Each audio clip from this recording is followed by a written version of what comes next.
Welcome to my story farm house.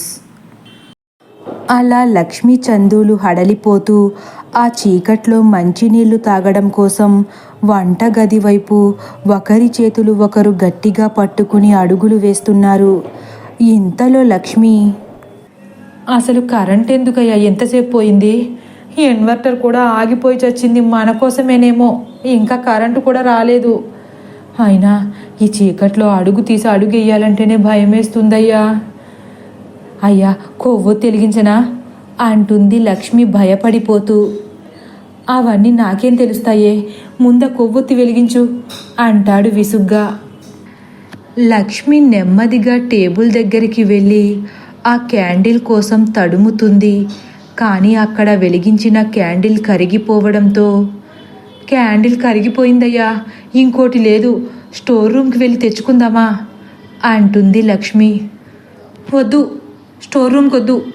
Candle లేకపోయినా పర్లేదు కానీ నేను మాత్రం స్టోర్ రూమ్కి వెళ్ళను అని కంగారుగా చెప్పేస్తాడు చందు. వద్దంటే ఎలా కుదురుతుందయ్యా? కిచెన్లోకి వెళ్ళి మంచినీళ్ళైనా తెచ్చుకోవాలి కదా. వద్దే లక్ష్మి, ఇందాక నా కలలో ఏం వచ్చిందో తెలిస్తే నువ్వు ఇలా మాట్లాడవు. ఇంతలా భయపడుతున్నావు? ఇంతకీ నీ కల్లో ఏం వచ్చింది? ఇందాక కూడా ఇలాగే క్యాండిల్ కరిగిపోయిందని స్టోర్ రూమ్కి వెళ్ళి తీసుకొద్దామని వెళ్ళాను. స్టోర్ రూమ్లో ఉన్న సొరుగులో చేయి పెట్టేసరికి ఎవరిదో ఒక చేయి నా చేతిని అమాంతం గట్టిగా పట్టేసుకుంది. నేను ఎంత ప్రయత్నించినా అది నా చేయిని వదలలేదు లక్ష్మి. భయంతో లైటర్ వేసి పక్కకు తిరిగేసరికి స్టోర్ రూమ్ కిటికీలో ఒక భయంకరమైన ఆకారం కూర్చుని ఉంది. దాన్ని చూసి నా గుండె గుబేలుమనిపోయింది. హడలిపోయి నేను పెద్దగా అరిచాను. ఇంతలో నాకు మెలకువ వచ్చేసింది అంటాడు చందు. అవునా, అందుకేనా అంతలా అరిచావు? మరి ఇప్పుడు ఏం చేద్దామయ్యా? నాకు కూడా భయంతో గొంతు ఎండిపోతుంది దీనంగా అంటుంది లక్ష్మి. నెమ్మదిగా ఏదోలా తడుముకుంటూ వంటగదిలోకి వెళ్ళిపోవచ్చు లక్ష్మి, స్టోర్ రూమ్లోకి మాత్రం వద్దు, నా మాట విను అంటాడు చందు. సరే, నా చేయి పట్టుకో, వదలకు, సరేనా? పద అని ఒకరికొకరు చేతులు పట్టుకుని నెమ్మదిగా ఆ చీకట్లో కిచెన్ వైపు అడుగులు వేస్తున్నారు. ఇంతలో గాలికి ఊగుతున్న ఆ తెరలను చూస్తూ, అసలే ఈ చీకట్లో భయంతో చేస్తుంటే గాలికి ఊగుతున్న ఈ కర్టెన్లను చూస్తుంటే ఇంకా భయం ఎక్కువైపోతుందయ్యా, ఎందుకో అంటుంది లక్ష్మి నెమ్మదిగా ముందుకు అడుగులు వేస్తూ. లక్ష్మి అలా అనగానే మళ్ళీ ఆ కల గుర్తుకు వచ్చి చందు ఒక్కసారిగా బయటకు చూస్తాడు. కలలో వచ్చినట్లుగానే కిటికీ తెర పైకి ఎగురుతుండడంతో భయంతో అటువైపు చూడకపోదామని అనుకున్నా తన కళ్ళు మాత్రం అటువైపు చూడడానికి ఎందుకో తహతహలాడడంతో ఒక్కసారి బయటకు చూస్తాడు. కిటికీలోంచి కలలో మాదిరిగానే శ్మశానం స్పష్టంగా కనిపిస్తుంది. శ్మశానంలో వెలుగుతున్న చితి మంటల వెలుగులో ఆ ప్రదేశం వెలిగిపోతుంది.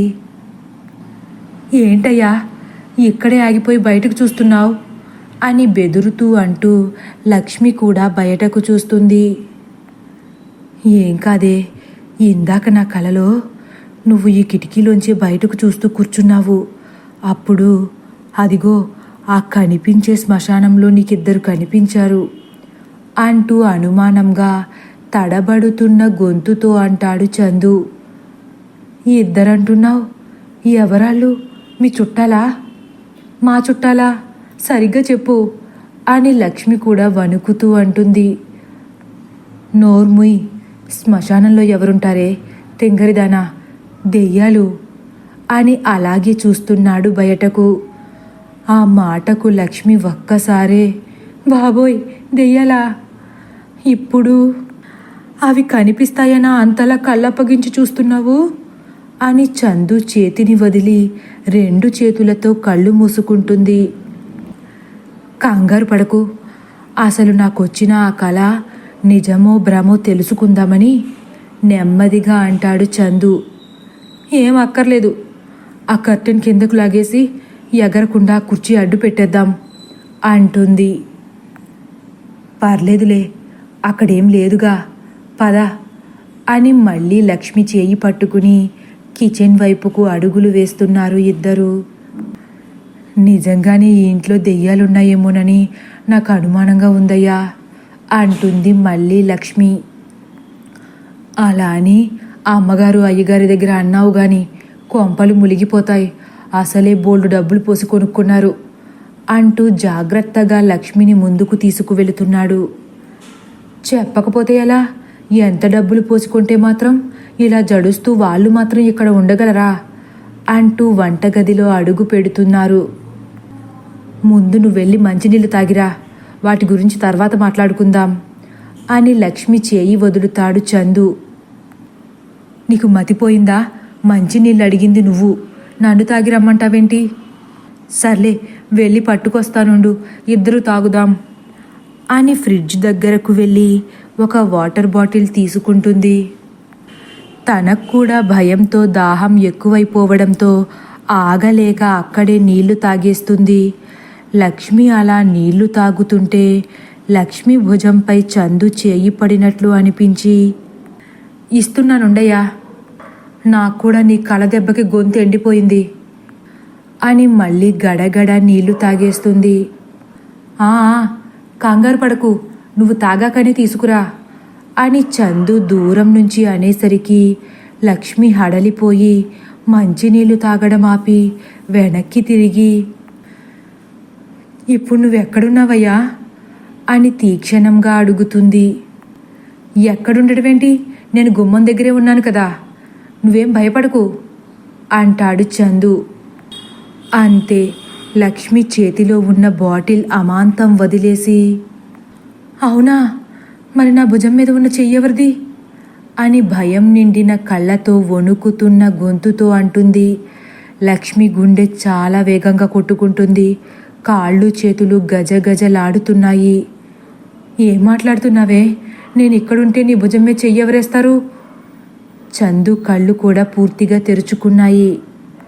అవునయ్యా, నా కాళ్ళు చేతులు ఆడట్లేదు, తొందరగా ఇక్కడికి రా, నా గుండె ఆగిపోయేలా ఉంది అని హడలిపోతూ అనేసరికి, వస్తున్నా, కంగారు పడకు అని చందు లక్ష్మి దగ్గరకు ఉరుకుతాడు. చందు లక్ష్మి దగ్గరకు వెళ్ళగానే ఆ చేయి మాయమైపోతుంది. లక్ష్మి హమ్మయ్య అని ఊపిరి పీల్చుకుంటుంది. చందు లక్ష్మిని పట్టుకుని, లక్ష్మి, నేను వచ్చేసానే, నువ్వేం కంగారు పడకు అంటాడు మళ్ళీ. తొందరగా ఇక్కడి నుంచి వెళ్ళిపోదామయ్యా, ఇక్కడ కూడా ఎవరో ఉన్నారు అని భయపడిపోతుంది లక్ష్మి. పద అనేస్తాడు చందు కాదనకుండా. ఎందుకంటే కల వచ్చినప్పటి నుండి లక్ష్మి మాటలు తప్పకుండా నమ్మాలేమో అనిపిస్తుంది చందుకి కూడా.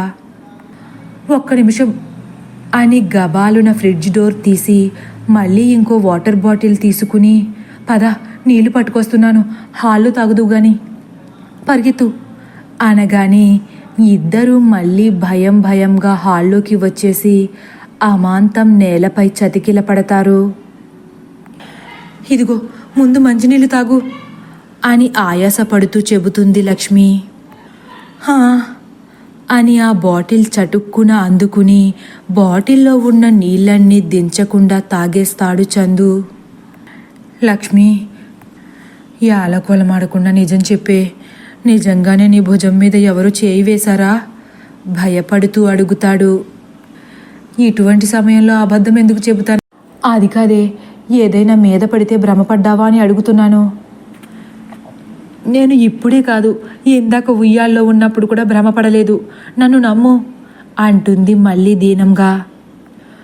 అయితే నువ్వు చెప్పినట్లు ఇక్కడ నిజంగానే దెయ్యాలున్నాయంటావా అని చందు చుట్టూ చూస్తున్నాడు.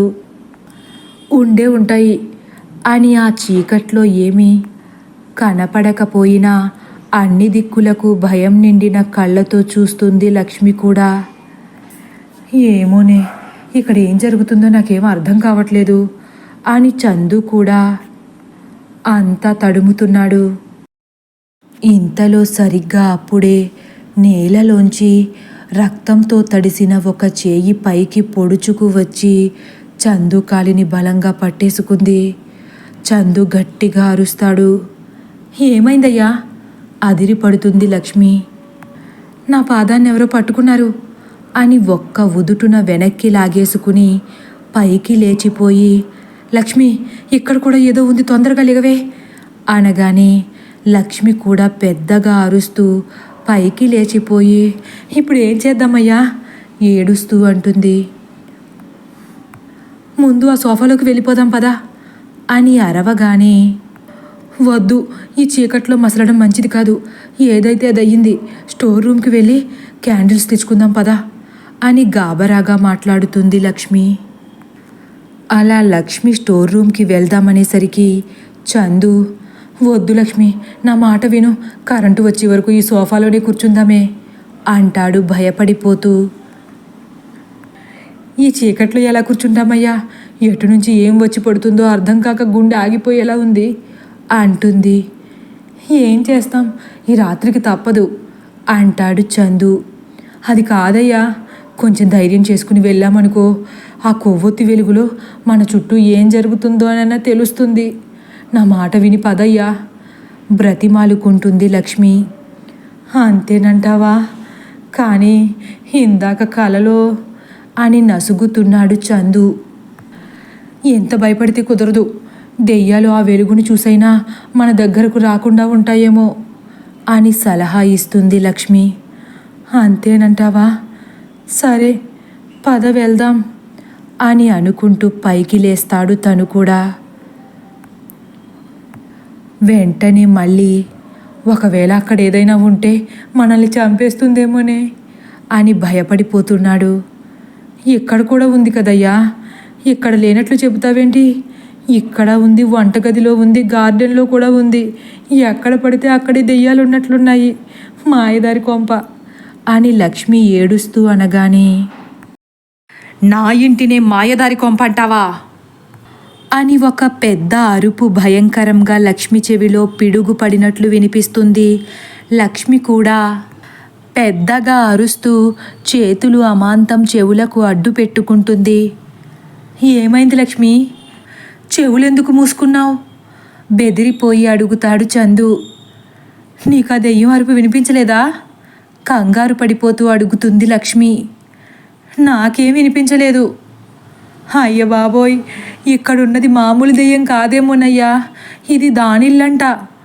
చీర కొంగుతో నుదుటిన పట్టిన చెమటలను తుడుచుకుంటూ అంటుంది. మరి నాకు వినిపించలేదేంటి అంటాడు చందు అనుమానంగా. వినిపించలేదా అని అయోమయంగా చూస్తుంది లక్ష్మి. అవును లక్ష్మి, నాకు నీ అరుపులు తప్ప ఎవరివి వినపడలేదు అంటాడు. అలా వీళ్ళు మాట్లాడుకుంటుండగా వీళ్ళ తలలపై ఏదో కారుతున్న స్పర్శ కలుగుతుంది. లక్ష్మి అమాంతం చేతిని తన తలపై పెట్టుకుని, తలపై ఏదో పడుతుందయ్యా, జడిసిపోతుంది, గుండె వేగంగా కొట్టుకుంటుంది. నాకు కూడా లక్ష్మి అని చందు కూడా చూసుకుంటూ హడలిపోతున్నాడు. ఇదేదో చెమ్మగా తగులుతుందయ్యా అని ఏడుస్తూ మాట్లాడుతుంది లక్ష్మి. నాకు కూడానే అంతే బాధతో అంటున్నాడు చందు. కొంప తీసి రక్తం కాదు కదా అని ఆ తడి అంటిన చేతిని ముఖానికి దగ్గరగా పెట్టి చూస్తుంది. కానీ ఆ చీకట్లో సరిగ్గా కనిపించకపోయేసరికి నెమ్మదిగా హడలిపోతూ చేతిని ముక్కు దగ్గరకు లాక్కుని వస్తుంది. వాసన చూసేసరికి, అమ్మో, ఇదేదో చాలా భయంకరంగా చెడు వాసన వస్తుందయ్యా అంటుంది. ఇక్కడి నుంచి వెళ్ళిపోదామా? చందుకి కూడా భయంతో కాళ్ళు చేతులు వణికిపోతున్నాయి. పదయ్యా, తొందరగా వెళ్ళి మీనాక్షి అమ్మగారు వాళ్ళని లేపుదాం అని వేగంగా పైకి లేస్తుంది. లక్ష్మి, నువ్వన్నట్లు మన చేతిలో వెలుగుంటేనే మంచిదేమో. ఆ అమ్మగారు వాళ్ళు పైన ఎక్కడో ఉన్నారు. ఈ చీకట్లో ఈ దెయ్యాల మధ్య అక్కడి వరకు వెళ్ళగలమంటావా? నాకు కూడా అదే అనిపిస్తుందయ్యా. పద, చావో రేవో కొవ్వొత్తి తెచ్చుకుందాం. ఇంకేం చేస్తాం, పద తొందరగా కొవ్వొత్తి తెచ్చుకుని అయ్యగారు వాళ్ళని లేపుదాం. పదయ్యా, తొందరగా పద అనుకుని ఇద్దరు గుండెల నిండా పేరుకుపోయిన భయాన్ని తోడుగా తీసుకుని అడుగులో అడుగు వేసుకుంటూ స్టోర్ రూమ్ వైపు అడుగులు వేస్తున్నారు. లక్ష్మి, అక్కడ ఏం జరిగినా కిటికీ వైపుకు మాత్రం చూడకే, నిజంగానే గుండాగి చేస్తావు అంటాడు చందు. అస్సలు చూడనయ్యా అని మాట్లాడుకుంటూ ముందుకు వెళుతున్నారు. ఇంతలో ఎవరిదో తీయనైన గొంతుతో మృదు మధురంగా పాటలు వినిపిస్తున్నాయి. నారాజు రారాజు రానే వస్తాడు, ఈ రాణి హొయలన్నీ చూసే పోతాడు. నారాజు రారాజు రానే వస్తాడు, ఈ రాణి హొయలన్నీ చూసే పోతాడు అని ఒక పాట వినిపిస్తుండడంతో ఇద్దరూ ఒకరినొకరు మళ్ళీ గట్టిగా పట్టుకుని ఉన్న చోటే ఆగిపోయి, ఈ అర్ధరాత్రి పూట ఈ పాటలెవరు పాడుతున్నారంటావు అని వణికిపోతుంది లక్ష్మి. తదుపరి భాగం కోసం వేచి ఉండండి. ఒకవేళ నా కథ కానీ మీకు నచ్చినట్లయితే లైక్ చేసి సబ్స్క్రైబ్ చేయడం మర్చిపోకండి. Thank you for watching.